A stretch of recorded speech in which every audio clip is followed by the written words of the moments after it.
For the inner workings of this project, I'm going to be using this cheap wireless mouse which I bought online for just a few pounds. I'll begin this project by roughly tracing around an existing mouse which I like the shape of, but of course you could do this freehand if you prefer. And now I'll cut out to those lines on the bandsaw. I'm using some masking tape to hold together the pieces whilst I make the second cut.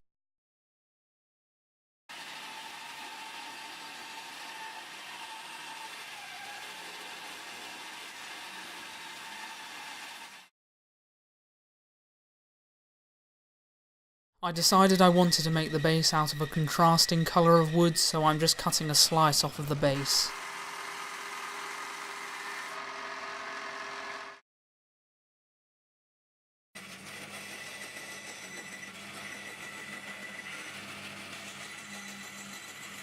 I'll use some double-sided tape to hold the two pieces together for shaping.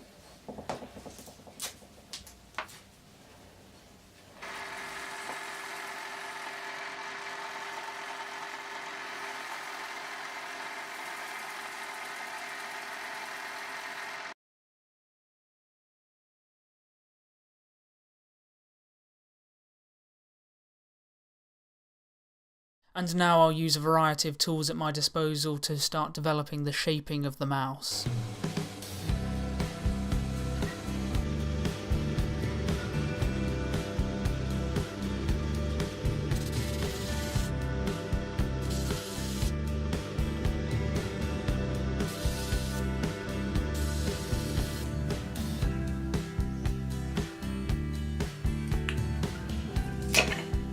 Now I can turn my attention to the cavity which is needed for the electronics, so I'm just marking out where that's going to go.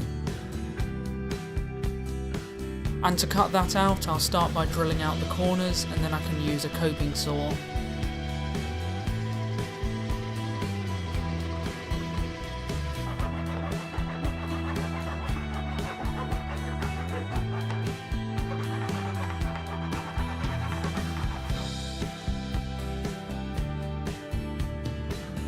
The cuts were a little bit messy, but I can clean that up with some hand tool work.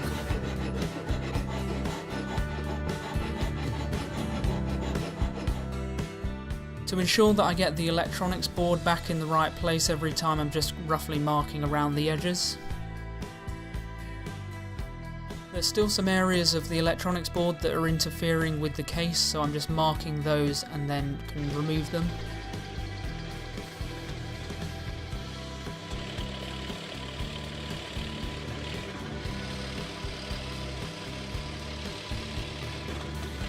And again, I'll clean things up with some hand tool work. This doesn't have to be perfect because it won't be seen.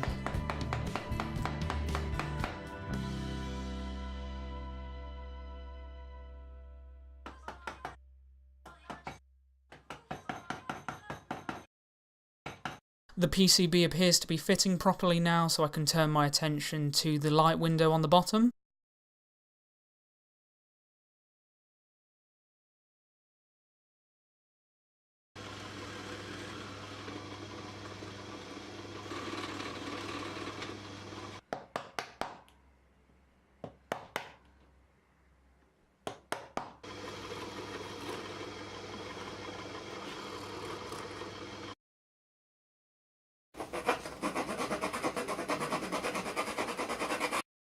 So that will be relatively happy floating around in the base there. If you're using an optical mouse like this one, the main thing you need to get right is the distance at which it sits from the surface it reflects against. You want to reduce that as much as possible.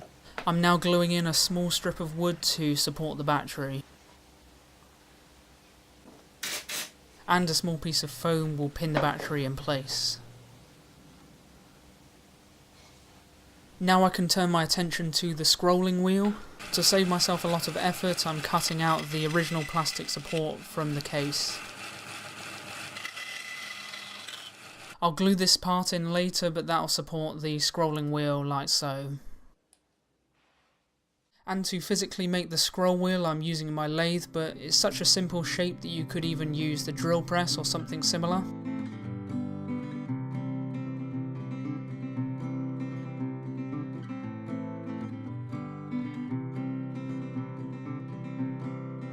I actually played around with using the original rubber grip, although I eventually decided that I preferred the all-wood effect. One of the more fiddly aspects of this project was removing the axle which I needed from the original scroll wheel, as it has a hexagon shape which engages with the component on the PCB. And I can just press that onto the wooden wheel which I made. With the scroll wheel finished, I'm ready to go ahead and glue in the support. And now I'm drilling a couple of holes for the screws to hold on the base. Unfortunately, I managed to lose a couple of video clips, although the next stage is to glue 2 sheets of veneer together, which, as you can see, I fixed around a metal can while it dries to achieve a curved shape. And now, using ordinary scissors, I can cut it to the desired shape.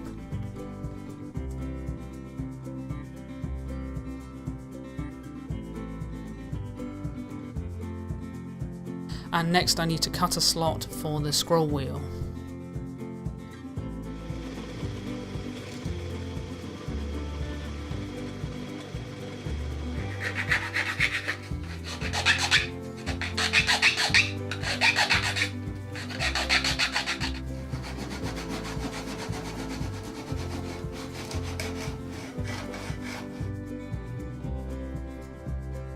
And once again, I'll use super glue to fix the veneer in place.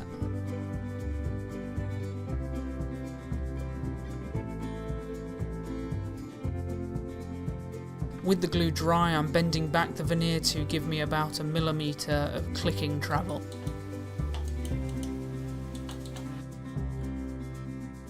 And I'll glue on some tiny pieces of wood to engage with those buttons.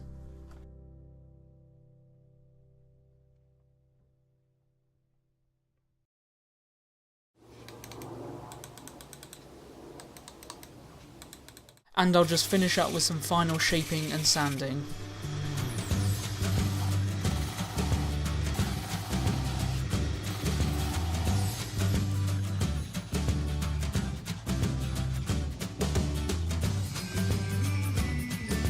And you'll notice as I blend in the veneer that the 2 contrasting colours give me a nice attractive banding edge.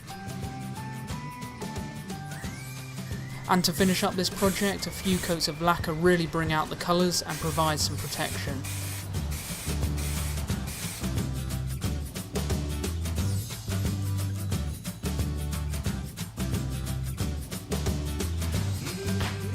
And with the wireless receiver in my laptop, we can test the mouse.